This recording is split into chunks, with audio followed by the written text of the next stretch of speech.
Good evening, कैसे हो बच्चों? आई एम वेरी श्योर बेहतरीन होंगे। आखिरी के 13 दिन आ गए हैं। डर लग रहा है, गला फट रहा है, मतलब कुछ और फट रहा हो तो भगवान जाने, मतलब आई एम सॉरी बच्चों। लास्ट के 13 डेज हैं बच्चों, और लास्ट के 13 डेज में डर लगता है बच्चों, बहुत ज़्यादा डर लगता है। और बच्चों डर लगना ना बहुत आम बात है, बहुत लाजमी है डर लगना। क्यों लाजमी है? और बच्चों मैं आपको ये बता रहा हूँ कि अगर आपको डर लग रहा है, इसका मतलब आप अपनी पढ़ाई को लेकर कितने सीरियस है बच्चों।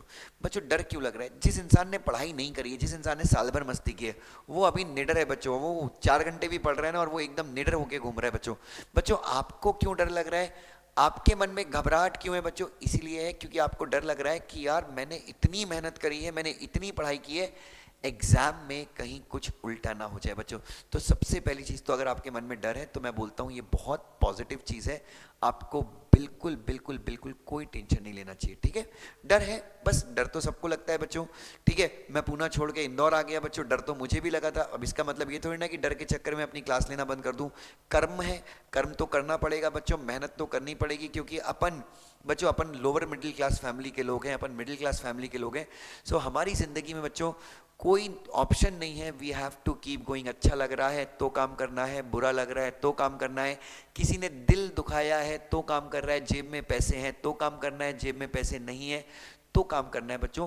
जिंदगी में काम करते ही रहना है, रुकना नहीं है। तो डर लग रहा है, घबराहट हो रही है, सुगबुगाहट हो रही है, तमतमाहट हो रही है, किसी भी प्रकार की परेशानी है बच्चों, कट गया है, गर्लफ्रेंड ने काट दिया है, बॉयफ्रेंड ने काट दिया है, कोई प्रॉब्लम नहीं है बच्चों। We have to keep going, we don't have a choice at the moment, ठीक है? रिजल्ट अपने हाथ में नहीं है बच्चों, रिजल्ट हमारे हाथ में नहीं है, हमारे हाथ में है मेहनत करना। और कोई कांड बिल्कुल भी नहीं होगा इस बार, आप बस शिद्दत से मेहनत करते रहिए and definitely you see a very good result coming. पहला, अब लास्ट 13 डेज में पढ़ाई कैसी होनी चाहिए? What should be your time table? So बच्चों लास्ट 13 डेज में अगर मैं आपकी जगह होता तो बच्चों मेरा पढ़ाई करने का स्ट्रक्चर क्या होता मैं आपको बताता हूँ। अगर मैं ग्रुप 1 दे रहा होता तो मैं अभी एक सब्जेक्ट के लिए आई वुड हैव टेकन, एक दिन में मैं एक सब्जेक्ट लेता। तो अगर मैं 4 सब्जेक्ट पढ़ रहा हूँ तो मैं 4 सब्जेक्ट कैसे करता? मंडे को या कल के दिन एक कंपनी लॉ पूरा, जीआईजीएल पूरा, टैक्स पूरा या जो भी सीएफएम पूरा, और आपका एसबीआईएल या एसबीईसी पूरा।